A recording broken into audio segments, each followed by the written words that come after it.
All right, well, it's good to see everyone. Hopefully, you are doing well. Just a quick plug again for the ministry fair. Hopefully, you can join us for that right after service. I've been told that welcoming ministry and production has one-upped all of us by having homemade, fresh-baked cookies, and so swing by their booth if you like for some cookies. The other booths are great too, so make sure you visit the other ministries as well. But yeah, hopefully you can just check out one or more ministries to consider serving with us. But yeah, welcome to Family Chapel. My name is Josh. I'm the pastors here, and I do have the great privilege and joy of sharing God's Word with us today. We've started a very short series going through the topic of grief. We started last Sunday, and we kind of first explored what grief is. And if you might remember, if you're here with us last week, grief we saw was a natural and appropriate emotional response to the unavoidable losses that we face while living in a fallen world. We saw what grief is. And hopefully for those of us who do have ungrieved grief, which maybe a lot of us in this room, losses that we have not really processed, grief that we have not really kind of embraced or turned to, hopefully this short series has been a timely invitation to start doing so. But the question remains, it's like, okay, I recognize I have some grief. I recognize I've lost some significant things over the past couple of years. But how do I even begin to process my grief? How do I even begin to think about my losses? How do I even begin this whole journey of going through my grief? Well, that's what we're hoping to kind of explore today as we talk about processing our grief. Now, just as a caveat, much like grief itself, processing our grief is a very unique experience to each and every one of us. Right? Just as no one goes through grief the same exact way, the way that we process our grief is not going to be the same exact way for every person. Different people will need different things at different times. And that's okay. There's no one-size-fits-all approach. There's no set timetable for making your way through grief. There's no set stages that you go through as you kind of process your grief. But with all of that said, one really helpful practice for processing grief is what the Bible calls lament. That's what the Bible calls lament. Lament is God's invitation to come before Him and to express our grief before Him, to give voice to our grief. And for Christians, for those of us who are Christians, this is an absolutely essential part of processing our grief. And so the question for today is, what does it look like to lament? Right? What are the steps of lament? How do we engage? How do we process our grief as we carry out the practice of lament? That's what we're hoping to explore. And so if you have a Bible with you or a Bible app, if you want to turn with me to the book of Lamentations, right? Hopefully that was kind of an obvious place to turn to. If you don't know where Lamentations is, it might be a little bit tricky to find. It's found in the back half of the Old Testament. It's right in between Jeremiah and Ezekiel. And today we'll be looking at Lamentations chapter 5. Lamentations chapter 5. And as you turn there, as you scroll there, let me just give a little bit of context here. Maybe we're kind of unfamiliar with this book. Lamentations is traditionally thought to have been written by the prophet Jeremiah. And most biblical scholars think that Lamentations was written after the city of Jerusalem was destroyed. There was a massive event that happened in 587 BC when the Babylonian Empire came to the doorsteps of Jerusalem. They tore down the walls, they burned down the temple, and they exiled the people out of the land and brought them to Babylon. Now, this was the defining traumatic experience for the Israelites. Because you have to remember, under the Old Covenant, under the Mosaic Covenant, Israel was entrusted with the sacred mission of representing God's kingdom to all the other nations. And to that end, they were given the law, they were provided prophets, they were given kings, they had all these promises, but with this traumatic event in 587, they lose it all. They lose their homes, they lose their city, they lose their temple, and it feels like they've even lost their relationship with God. This is not the way it's supposed to be. And so the main question that arises is how? How could this happen? How could God allow this? How do we move forward from this? In fact, in the Hebrew Bible, Lamentations is simply called How. That's the name of the book in the Hebrew Bible. See, the book of Lamentations explores the pain and the confusion that the Israelites were feeling after losing everything. And from this place of deep grief, Lamentations was written to help God's people navigate and process their grief, to navigate the heartbreaking losses of life in a fallen world, especially through this practice of lament. Well, here in Lamentations chapter 5, we get a helpful example of what lament looks like. Now, again, it's going to look different for everyone. It's not a neat or tidy process, but we see 4 broad movements throughout this chapter that will hopefully serve as a broad framework or guidelines for us as we seek to practice lament in processing our grief. And so we'll look at these 4 steps. And the first step that we see here in Lamentations chapter 5, the first step that we see here for lament, number 1, is to turn. To turn. We directly address God in prayer. We directly address God in prayer. Now, I know that this can seem like such an obvious step, like why even bother mentioning this? But the reality is, when we find ourselves in the middle of our grief, this step doesn't feel so obvious. I mean, if you're like me, rather than turning to God, when I'm faced with loss, when I'm faced with a problem, my initial reaction is to turn to myself, to turn to my wife, to turn to Google, right? To figure out a solution for myself. Prayer is rarely my first impulse. Rather, it's often my last resort. After I've tried everything else, okay, fine, God, I'll turn to you. But here, the narrator reminds us that the very first step of lament, the very first step of processing our grief, is to turn to God in prayer, to directly address God in prayer. Take a look at verse 1 as the narrator turns to God in his lament. And he says this. He says very bluntly, "Remember, O Lord, remember, Yahweh, what has befallen us. Look and see our disgrace." As we just read, this lament begins with a direct appeal to God. And here, the narrator asks God to remember, to look, to see. And with this opening appeal, the narrator is turning away from himself, away from other solutions, away from his circumstances, and he's turning to God. He's directly addressing God in prayer. And that's really important to recognize because, again, when we lament, when we are going through our stuff, it's very easy to turn to other things, right? We turn to a spouse, to a parent, to a family member, right? We turn to Taylor Swift. We turn to a pint of Haagen-Dazs ice cream, whatever it might be to kind of help us go through our grief. But when we lament, we're to turn to God. And that's a pivotal first step. See, by turning to God, lament invites us to do a couple of things. Lament invites us to turn away from ourselves, to turn away from our sense of self-sufficiency, and to turn to God in humble dependence. Instead of trying to figure out how to make life work on our own way, in our own way, on our own terms, we look to God to figure things out with us and for us. Also, with this first step, lament invites us to turn our gaze from the rubble of life to the Redeemer of life. See, when we are in pain, it's so easy to only focus on the things that are wrong. We can have a very narrow tunnel vision, only looking at the things that we have lost. But this first step helps us to take off our blinders and to reorient our vision towards God. And with this first step of turning, lament invites us to take off our masks, not just our blinders, but also our masks, to stop pretending like everything is okay and to come before God in true honesty. For those of us who've maybe grown up in Christian households, maybe we've been taught to just put on a smile and pretend like everything is okay. But this first step encourages us to come before God in our brokenness. See, we look to God. Instead of trying to figure out life on our own, we come to a place of humbled surrender. Now, even as I say this step, I do recognize, and I do want to recognize, that turning to God can be really hard to do. Especially when we are in the midst of our pain, especially when we're grieving the loss of some very significant things or people or relationships.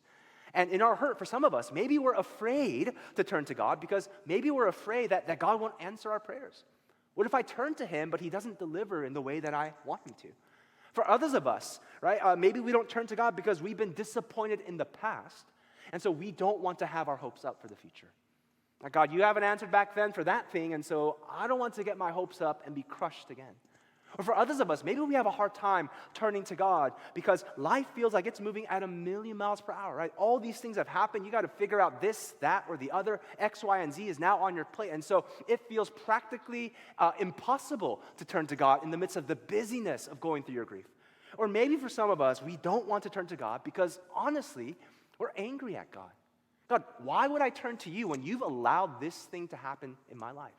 Why would I turn to you when you've allowed my dad to go through that? Why would I turn to you when you've taken that thing away from me? And everything in us doesn't want to turn to him. But this is where lament needs to begin. We need to make the decisive decision to turn to God. Instead of giving into our natural impulses to turn to ourselves, instead of giving into our natural instincts to run away or to hide away or to pursue self-sufficiency or to pretend like everything is okay, we need to turn to God. That's the first step, turn. Well, after we turn to God, we see here in our passage, the second step of lament is to complain. Complain.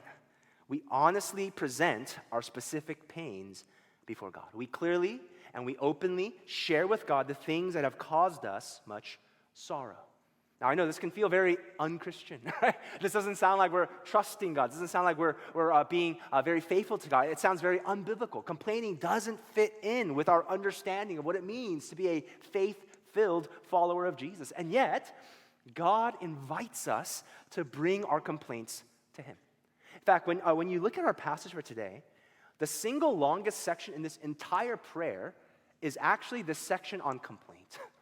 The narrator honestly presents his pains before God, starting in verse 2, all the way down to verse 18. Now, I won't read this whole section for us, but let me just give you some snippets here. These complaints are just brutally honest. And just as a quick content warning, there are some really heavy things that are mentioned here. And so if you just need to close your ears for a second, by all means, do so. But let me just present some of the complaints that the narrator presents to the Lord. In verses 2 and 3, the narrator complains about how he has lost everything. All the things that they used to enjoy have been taken away from them. And he says this, our inheritance has been turned over to strangers, our homes to foreigners. We have been orphans, fatherless. Our mothers are like widows. And he says, we've lost our land. We've lost our property. We've lost our homes. Our families are now broken and shattered. We've been stripped of our parents. We've been robbed of our children. We've lost everything. They've suffered some incredibly heartbreaking losses. In verses 11 and 12, it gets even worse. The narrator complains about the shameful humiliation that they have had to endure. And he says this, women are raped in Zion. Young women in the towns of Judah, princes are hung up by their hands. No respect is shown to the elders. He recognizes and he complains before God. Look, God, our people have suffered all kinds of mistreatment. They've been robbed of their dignity and their purity. They have suffered shameful and cruel and degrading treatment at the hands of our enemies. The most sacred parts of our lives, the most sacred parts of our community have been defiled and violated. Our dignity, our innocence, our respect have all been stolen from us. And in verses 17 and 18, the narrator complains about the emotional and mental toll that all of this has had on them. They're traumatized. And he says this, for this, because of all that has happened, because of all the things that we've lost, for this, our heart has become sick. For these things, our eyes have grown dim.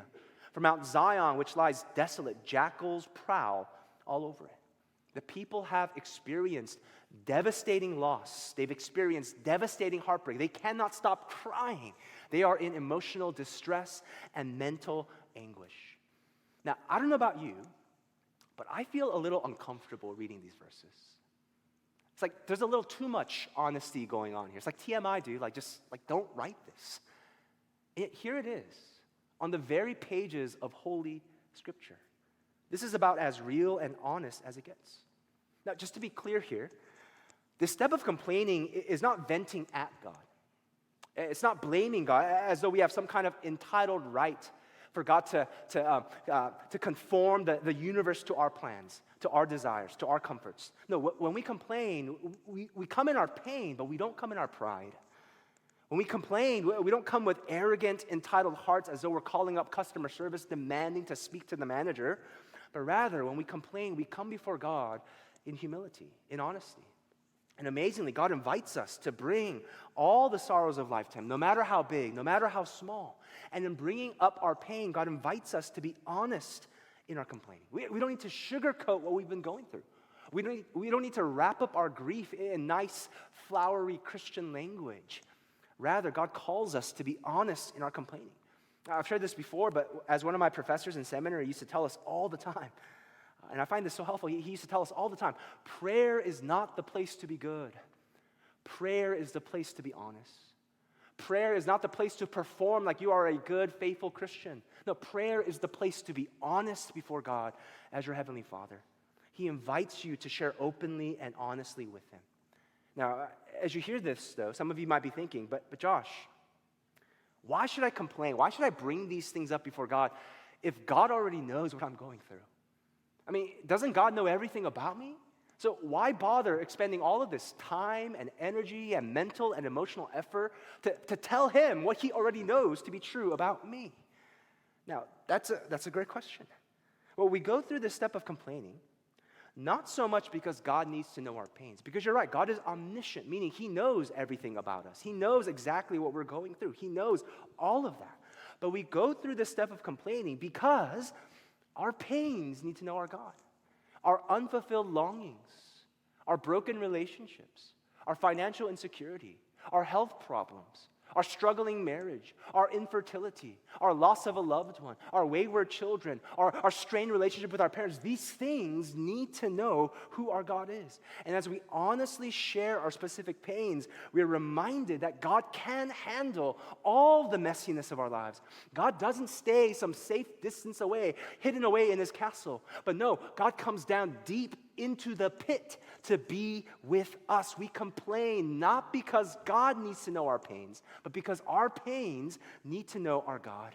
See, complaint is not meant to be an end in itself. God doesn't invite us to scream into a microphone, drop the mic, and then leave the room. But rather, as we bring up our complaints, he invites us to do so that we can draw near to him. And that leads us to the third step. See, after we turn, after we complain, the third step of lament is to trust. We affirm God's goodness in faith. We affirm God's goodness in faith. We choose to believe in who God says he is rather than what we think our circumstances might say he is. And in so doing, we place our hope in the only one who is strong enough and good enough to build our lives upon. We trust in God by faith. And I'll be honest, this is the hardest part of lament. This is by far the hardest part of lament. But this really is the turning point when it comes to lament. And we see how this act of trust beautifully plays out in our passage. See, after detailing all of the distress, all of the loss, all of the grief that they've experienced, the narrator issues this bold declaration of faith. And he says this in verses 19 to 20. He says, "But you, O Lord, you reign forever. Your throne endures to all generations. So why do you forget us forever? Why do you forsake us for so many days?" Here, despite everything that is going on, the narrator affirms right there in verse 19. He says, "God, you're sovereign," meaning, God, you rule over all things. Everything that has happened under the guidance of your loving and mighty hand. Your throne endures to all generations. Right? To say something like that, to make that kind of proclamation of faith in the midst of such pain and grief and loss, is almost unthinkable. And yet, this is exactly where our lament is meant to lead us to. It leads us to trust in God, even, perhaps especially when life feels like it's falling apart. Lament reminds us that God's goodness and faithfulness are not disproved in our suffering, but lament leads us to see God's goodness and faithfulness as the anchors for our lives in the midst of our suffering. We can trust in him. Now, what does it mean, though, to actually trust in God? What does it mean to exercise faith in God? I think it means a couple of things. First, it means that we affirm God's character. We affirm that he is trustworthy. We affirm his goodness, his faithfulness, his patience, his kindness, his sovereignty, his mercy, his grace. We remember how he has provided for us in the past, and we place our confidence in who he is for the future. Secondly, trusting in God means that we surrender our circumstances to him. We entrust our lives to him, meaning we say, "Lord, I don't know what's going on, but I'm going to trust that you know what's going on." We trust that God is working all things together for our good in ways that we can't even begin to imagine. And so we lift our hands in surrender. And lastly, trusting God means that we choose to walk in his ways. We seek to be faithful with what we know we should do, even when we don't know how the rest of life will play out. We say, "Lord, I don't know what tomorrow will bring, but I want to be faithful with today. I don't want to give in to my anger. I don't want to give in to my addictions. I don't want to lash out in fear. I want to walk in your ways, even though I cannot see the path in front of me." We seek to follow him, even in the seasons of grief and pain. See, this is where we trust what God has said about himself more than what our circumstances seem to say about God. This is where we turn to God's word and the certainty of his promises more than our fickle emotions that go up and down all the time. This is where our theology, our life experience keeps us grounded, even when the ground beneath us keeps shifting along. Now, you might say, but wait a minute, Josh. Look at verse 20. Is the narrator actually trusting in God? I mean, it seems like he's questioning God.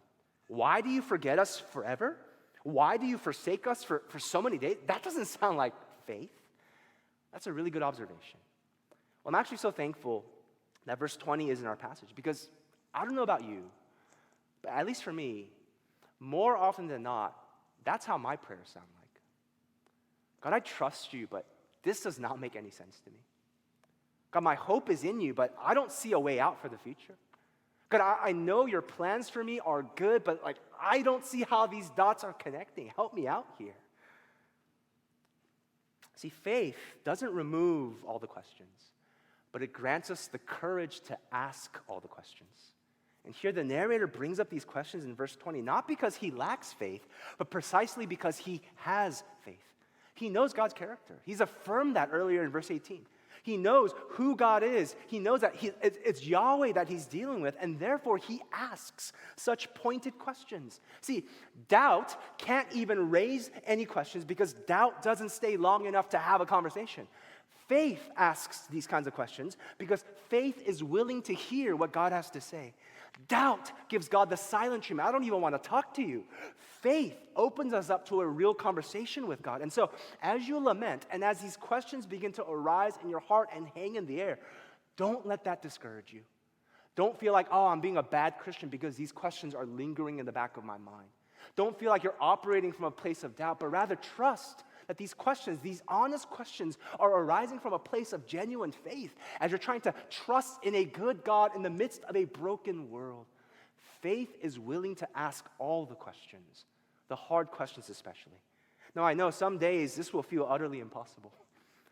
God, how do you expect me to trust you when such and such has happened? How do you expect me to trust you when I've lost my dad? How do you expect me to trust you when I've lost this, that, or the other? But in these moments, we have to recall to mind again and again who God is, what God has done, what God has promised to do, especially in the person and work of Jesus Christ. And then we take that small step of trust and faith. And sometimes the reality is all we can really pray is, Lord, I believe, but help my unbelief. I have faith in you, but hold me in this faith. I'm trusting you to keep me trusting. I'm trusting you to give me grace to just make it through this day, to make it through this hour, to make it through this minute, to make it through this moment. I'm trusting you to get me through this conversation that I'm dreading to have. I'm trusting you to get me through this unending season of grief. I'm trusting you, I believe, but help my unbelief. Lament leads us to trust, which then tunes our hearts to rightly see God and to submit to God and to follow after God. And that brings us to the final step. See, after we turn, after we complain, after we trust, the fourth step of lament is to ask and wait. Ask and wait. We boldly call upon God to act, and then we wait. We ask God to provide restoration, renewal, healing. We ask God to intervene in our lives. We ask God to bring about beauty out of ashes. We ask God to deliver us, to rescue us, to heal us, to save us. We ask God to graciously intervene, and then we wait. And we see this in the closing verses of Lamentations chapter 5. If you take a look at verses 21 to 22 as we wrap up our passage for today, it says this. This is the ask. He says, restore us to yourself, O Lord, that we may be restored. Renew our days as of old, unless you have utterly rejected us and you remain exceedingly angry with us. So here we arrive at the final step of lament, and that's to ask and wait. Here the narrator makes this bold request, and it's quite a request. He asks God to restore them. He asks God to bring about renewal. Now, one thing to clarify, this plea for restoration is not so much to reset the past and to bring them back to the good old days, right? Because the past is the past. You can't really change it. But at the heart of this request, rather, is to be restored in right relationship with God. After all, that's what he asks in verse 21. Restore us to yourself, O Lord. See, for the narrator to have the temple in Jerusalem restored to them, to have their lands back, their homes back, the city walls built back up, all that is nothing unless they are made right with God. All those things don't amount to much unless they're made right with God. And so the narrator asks that God would restore to them this relationship, that God would restore covenant with them. And for us too, when we ask for renewal, we're not so much asking for God to rewind the clock and to time travel us back to the good old days before the loss, before the grief, before the sorrow. Because again, we can't change the past. What has happened has happened. But when we ask for renewal, we are asking God to first and foremost restore relationship with him, to trust in him once again more deeply. And then from that place of restored relationship, we can experience God's work of redemption with an open-mindedness, an open-heartedness, where we're not the one setting the agenda, but we're trusting God to set the agenda.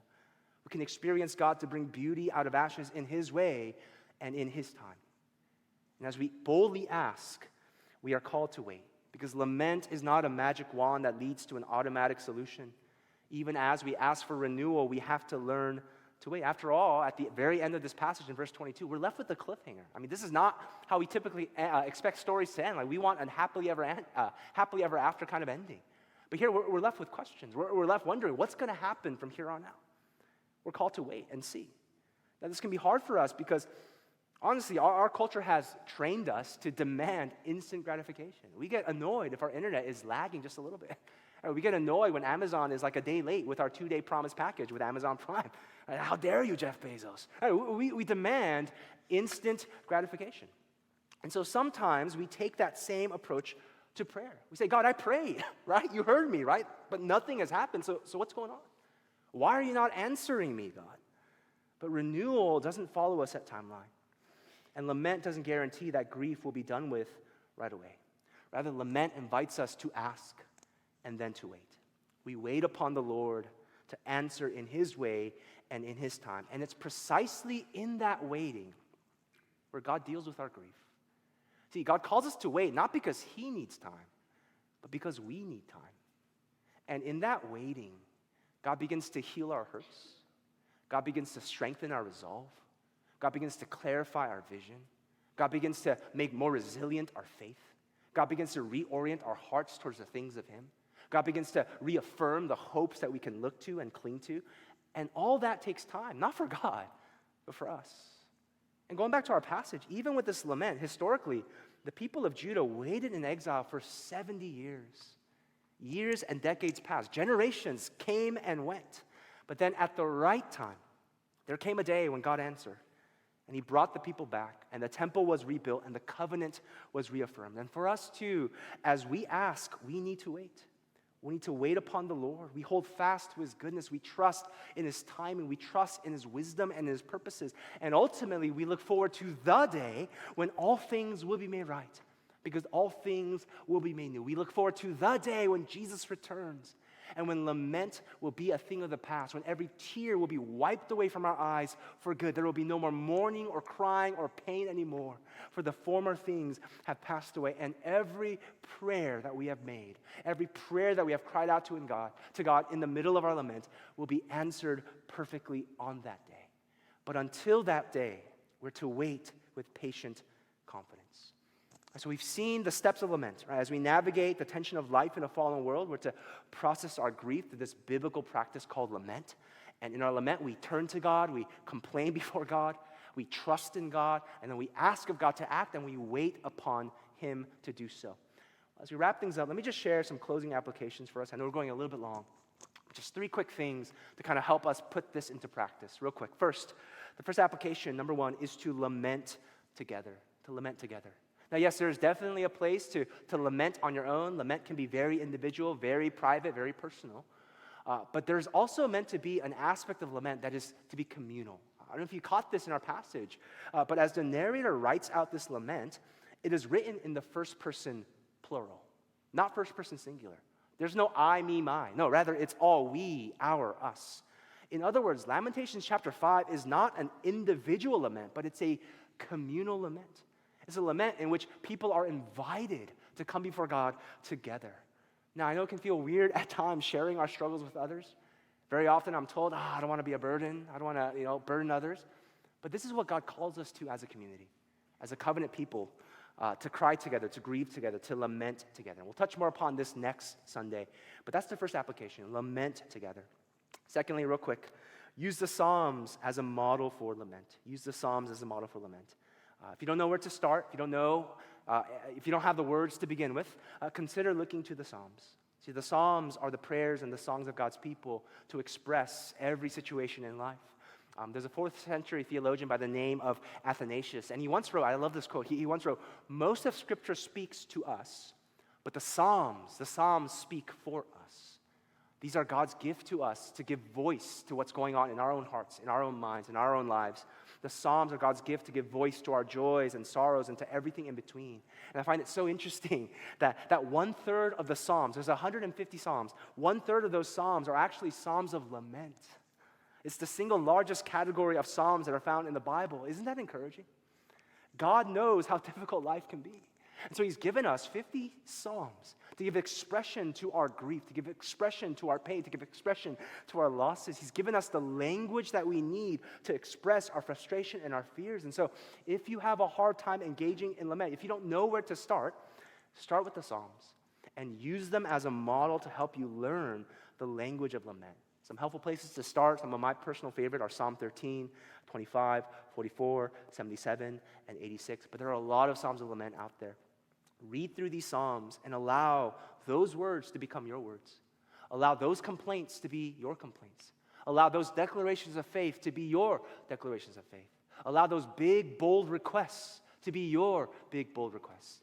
Use the Psalms as a model to help you engage in lament. And lastly, number 3, explore different methods of lamenting. Explore different methods of lamenting. See, processing grief through lament doesn't only have to be done in this kind of traditional way of prayer where you're closing your eyes or on your own, like in a quiet room or whatnot. Because for some of us, the reality is just the thought of kind of sitting still in our grief is so daunting that keeps us from even practicing this altogether. And so don't feel limited to just one method of lamenting, but explore different methods and see what works for you in your particular season. Or for some of us, journaling will be life-changing. It's been life-changing for me. I have a very hard time just concentrating when my eyes are closed. But for whatever reason, when I see words on a screen, words on a page, that just helps me to focus. And so consider journaling, whether it's writing it out on an old school pen and paper or just typing it out on your laptop or whatever it might be. Consider journaling as a method for lament.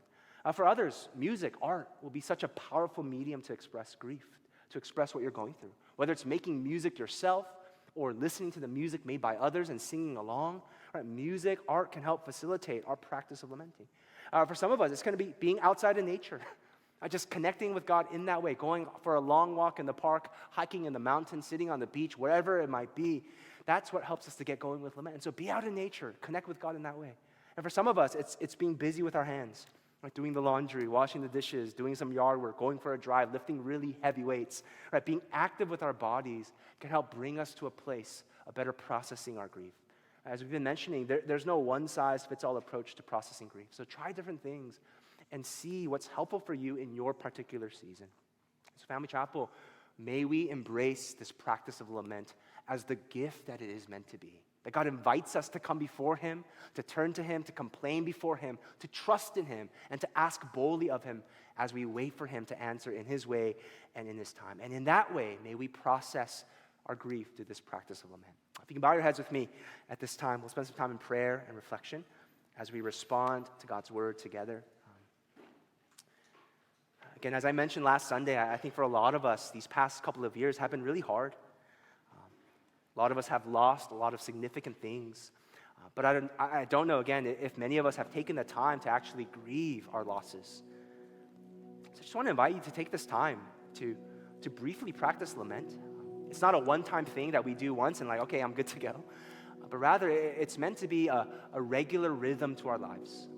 So may this be a place to start, a place to turn to God, a place to complain before Him honestly, a place to express trust in Him, even in the midst of doubts and fears, a place to ask boldly that He would renew, redeem, bring restoration, a place to trust in Him, to wait upon Him as He acts in His way, in His time.